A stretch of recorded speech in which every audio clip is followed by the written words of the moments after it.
Embark on a journey of curiosity with us. What fascinating questions are we exploring today?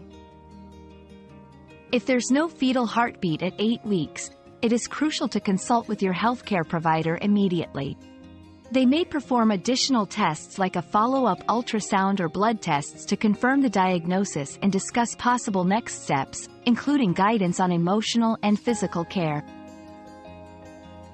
Another mystery solved, but many more await. Keep up with our daily discoveries by subscribing and turning on notifications.